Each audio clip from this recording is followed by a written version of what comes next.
Hello, Chaoscraft fans. So, last night I added biological mutation to these guys. So that means there's only one org left in memory. We're at the end of a generation. Generation progress is 100%. So this guy's the last guy left. Either way, they have biology. And evidently this guy can see leaves. They start with a very basic, I think I told you guys yesterday I added an area of focus which they can control. It's like a grid that they can project out into space and they can perceive where that's at, and it's based on where they're looking. Alright, here comes a fresh batch. Well, I didn't want to give them too many, I think I expressed concern for this the other day, too many blocks that they could perceive at once, and I didn't want to give them too big a focal range. And so what I did is I gave them an area of focus. Actually, let's take a look at the, here we go. So an area of focus, and that's right now their max focal distance is like 1 and 1 here, or they can, can grow, and they have a roughly 0.1% of growing either of these two at any given time by usually a range of 1. So to put this in perspective, that means I can view a tile like wherever the focus point is -1 and +1, so that's a 3 by 3 by 3 grid. If that grows by 1, then it's a 5 by 5 by 5 grid, because it expands by 1 in each direction. So we go from 27 to 125 calculations that are possible, and then from there, it keeps going up exponentially, but it's cubed. So it's not just exponentially squared, it goes up cubed every single time we add a new one, so you got to be careful about that. The max focus distance isn't that big a deal. I could probably make that longer. And then they also have a probability of adding more float memory. So right now they don't start with anything. The other day I gave them memory and I gave them 16 bits of it, but I decided to start them with 0.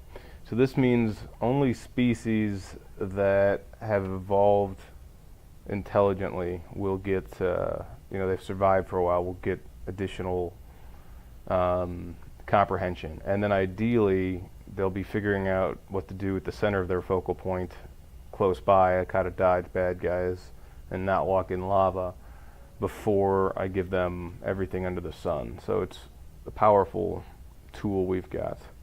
Back to Ladderland. I still haven't moved this spawn point too much further because I haven't been giving them as much raw materials. They've been crafting stuff though. This is new. As you can see, we've got a 1270. I've only been running for maybe half an hour right now from a total fresh reset, and they have 1270 already, which is pretty cool that somebody made it that far already. And I upped the neuron count as well, so they actually get the chance to spawn between 1 and 10, not spawn, but mutations every generation. So you take its parent's neural net and we either pick new neurons or adjust weights of neurons, or this guy has totally dodged middle neurons so far. We've got no middle neurons. But you can see this guy's evidently got a 3 by 3 grid instead of a 1 by 1 grid, which a lot of them just have a 1 by 1.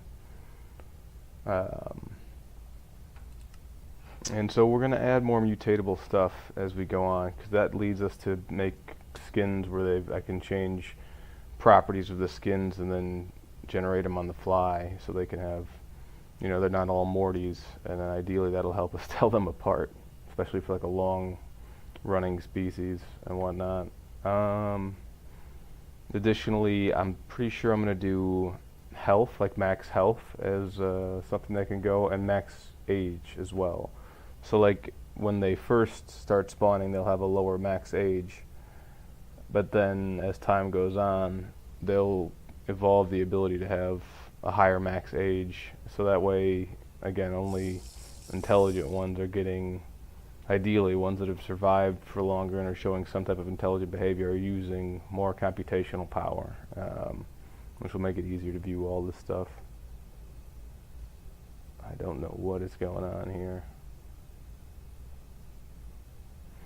I think I showed you guys this probably, but I added this so you can see roughly what this guy's area of focus is.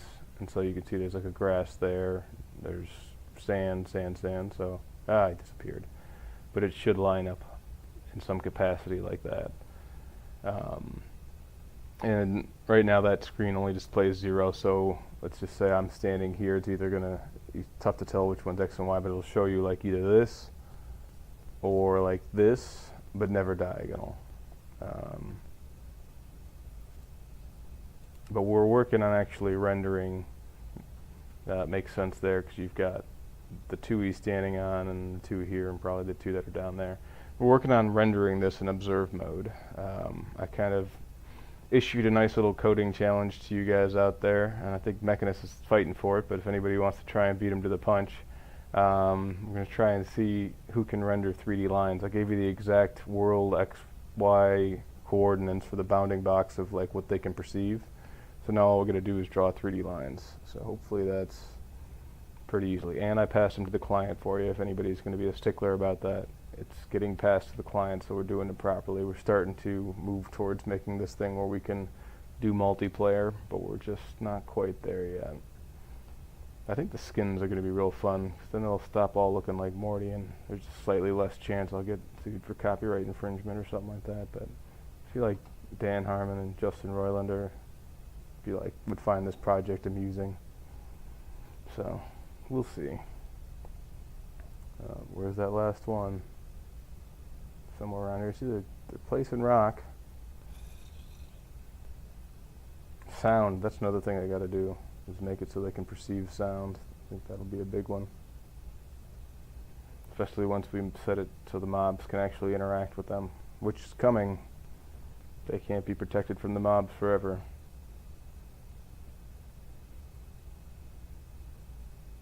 This cow chilling inside this temple. There we go. So we've only got generation 9, so I'm doubting we're going to see some crazy behaviors here. I'm just going to see if they have. Oops, I didn't want that. This guy got one middle neuron and really kicking up the other neurons there. Only 1 float memory, which is good. That's actually a lot of float memory for early on, because they only got a 1 out of 1,000 chance of hitting that. So see if they're actually doing anything with that. Oops, someone's digging something.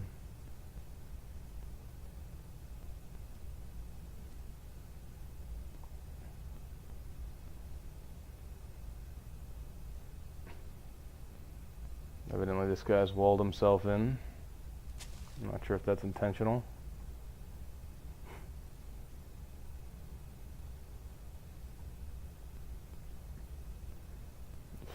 Staring at the moon. How do they drown? They automatically had a swimming turned on right now. It just blows my mind they can drown. And they get pretty far over here. One of the problems we're having right now is if we get into observe mode and they wander off too far, they wander out of our chunk, well then Rick stops rendering over here. He stops, Minecraft stops calculating him because he's too far away, and then he stops spawning stuff. So I've got a, Super Jerry thinks he's got a fix for that, but we'll find out. Alright. Pressure plates, that's cool. Yeah. Check us out online, Twitter/schematical, Patreon/schematical. Like I said, last week was a really good week. Appreciate every dollar you guys, even like $1 pledges, those mean a lot to me. They mean a lot to this project and helping us get pretty far. So I appreciate every little bit. For those of you guys that are patrons already, you guys are rock stars.